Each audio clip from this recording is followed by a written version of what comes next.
is very well known about our national motto, Bhinneka Tunggal Ika. Assalamualaikum warahmatullahi wabarakatuh. Teman-teman, pernahkah kita bertanya pada diri sendiri, apa yang membuat bangsa Indonesia tetap tegak berdiri di tengah derasnya arus globalisasi?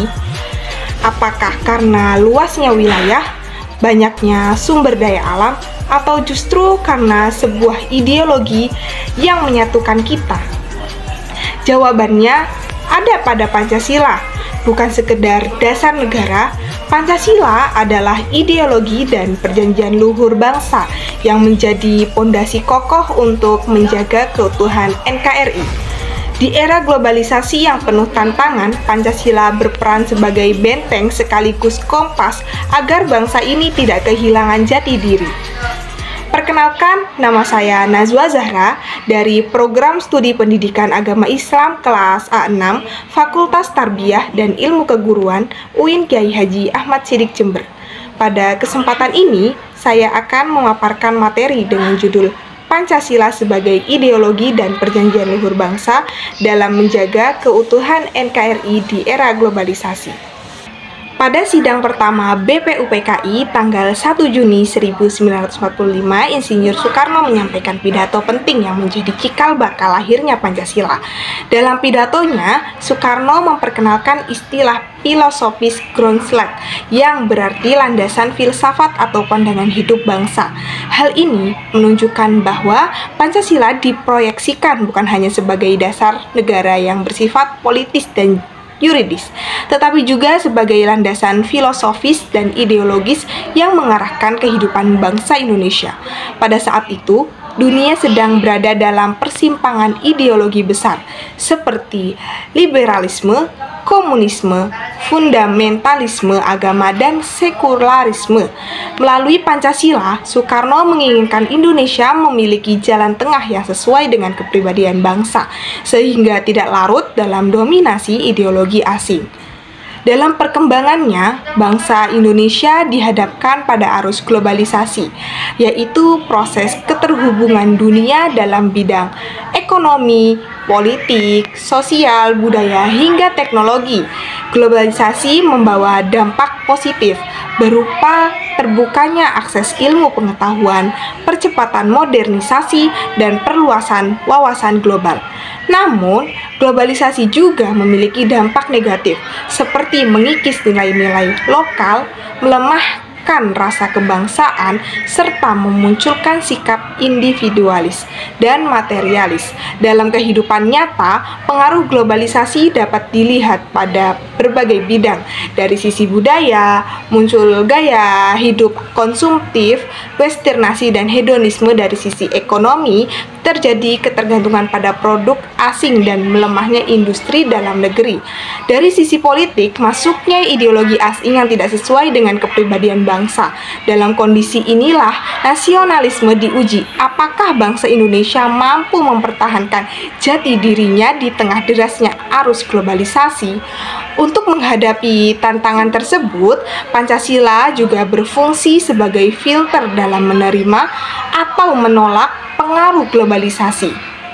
Yang pertama, sila ketuhanan yang Maha Esa, menjaga moralitas bangsa agar tidak larut dalam sekularisme ekstrim yang mengabaikan nilai agama. Sila kemanusiaan yang adil dan beradab, menolak paham yang merendahkan martabat manusia, seperti diskriminasi dan perbudakan modern. Sila persatuan Indonesia, memperkokoh identitas bangsa agar tidak terpecah belah oleh ideologi transnasional yang mengancam kedaulatan.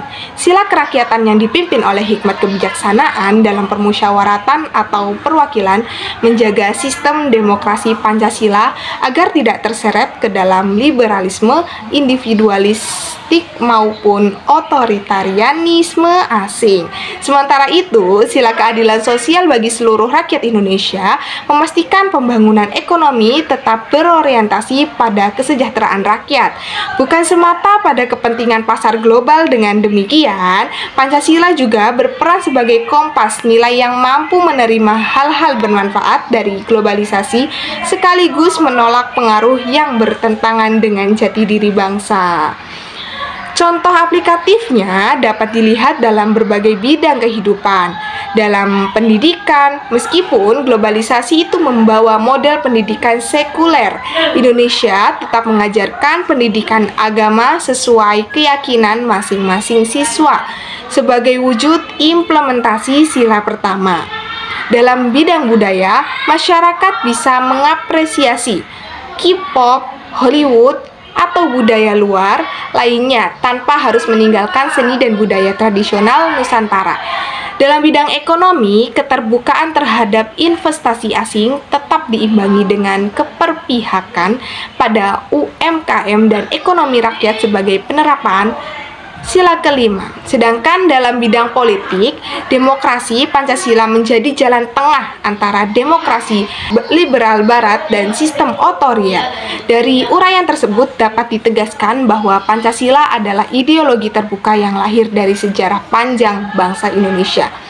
Dengan sifatnya yang fleksibel, Pancasila mampu menyaring nilai-nilai asing dari globalisasi, mempertahankan nasionalisme agar bangsa Indonesia tidak kehilangan jati diri, serta memberikan arah dalam menghadapi perubahan dunia tanpa kehilangan akar budaya dan nilai luhur bangsa.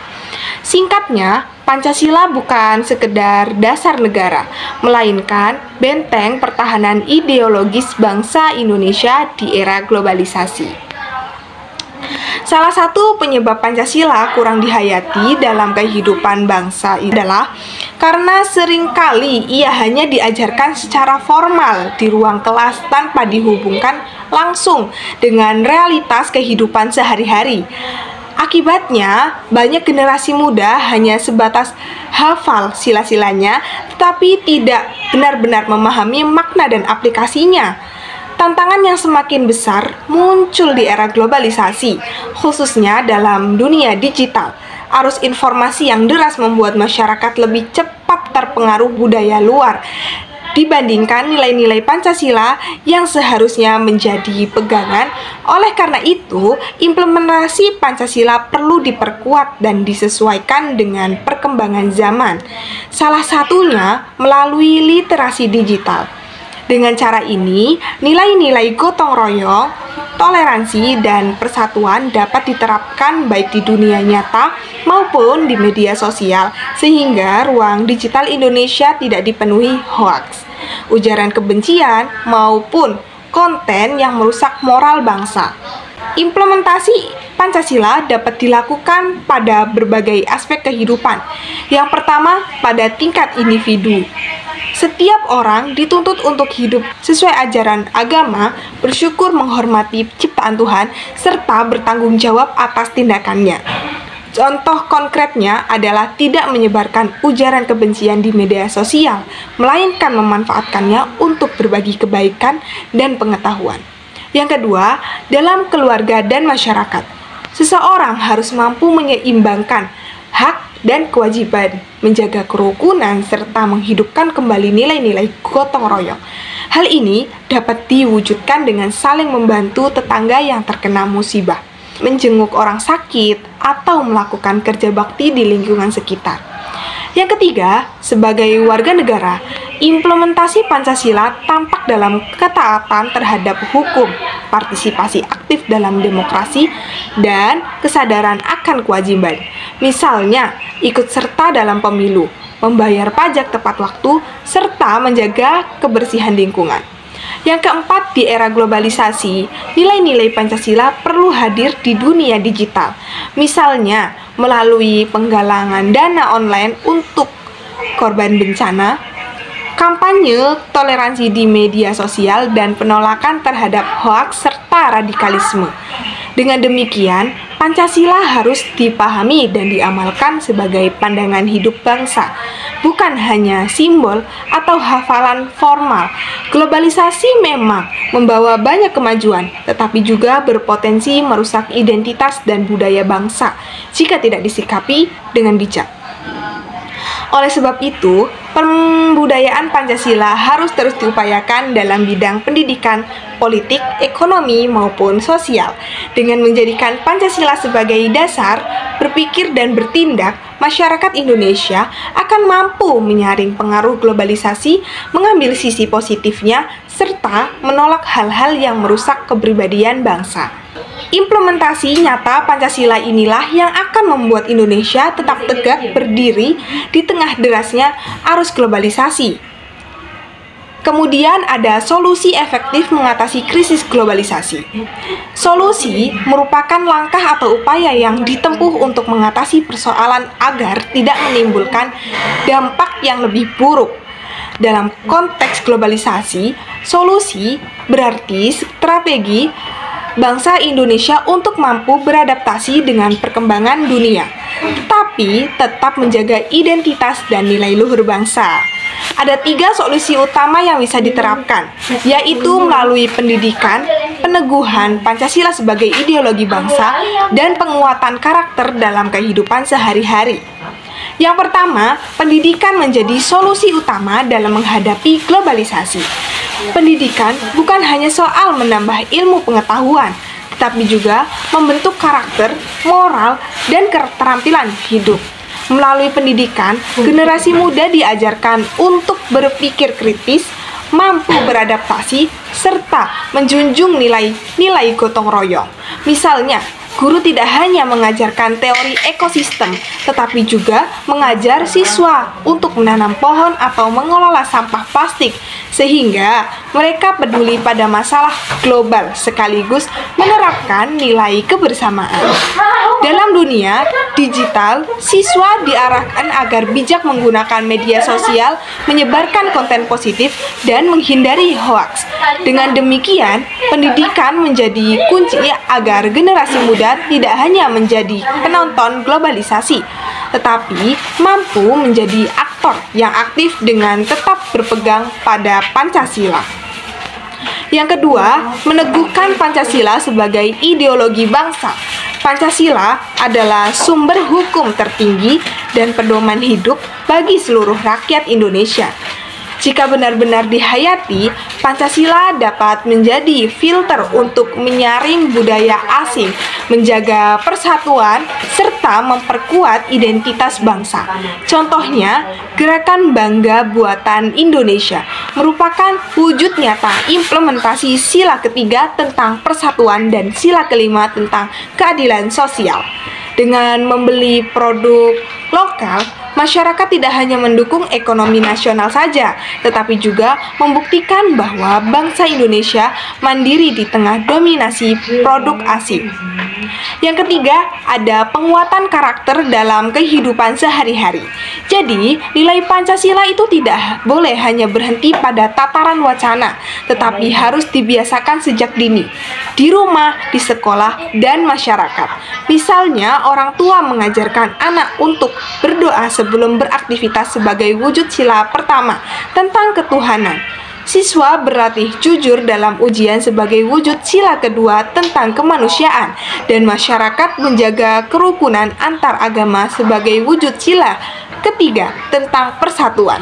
Implementasi kecil seperti ini jika dilakukan secara konsisten akan melahirkan generasi yang berkarakter kuat dan siap menghadapi tantangan globalisasi.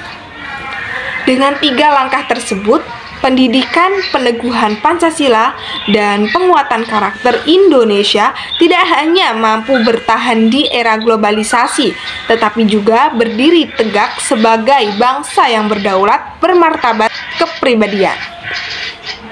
Dari pemaparan tadi, kita bisa mengambil kesimpulan bahwa Pancasila bukan hanya dasar negara, tetapi juga ideologi dan perjanjian luhur bangsa yang menjadi pengikat persatuan dan pedoman hidup seluruh rakyat Indonesia. Di tengah derasnya arus globalisasi, Pancasila berperan sebagai filter, menyaring nilai-nilai asing yang masuk, mengambil yang bermanfaat, dan menolak yang bertentangan dengan jati diri bangsa. Dengan mengamalkan Pancasila secara konsisten dalam kehidupan pribadi, keluarga, masyarakat, hingga bernegara, kita tidak hanya menjaga keutuhan NKRI, tetapi juga membuktikan bahwa bangsa Indonesia adalah bangsa yang berdaulat dan bermartabat. Semoga melalui pemahaman ini, kita semua dapat menjadi generasi yang mampu bersaing secara global tanpa melupakan akar budaya dan nilai luhur bangsa. Kurang lebihnya mohon maaf. Wassalamualaikum warahmatullahi wabarakatuh.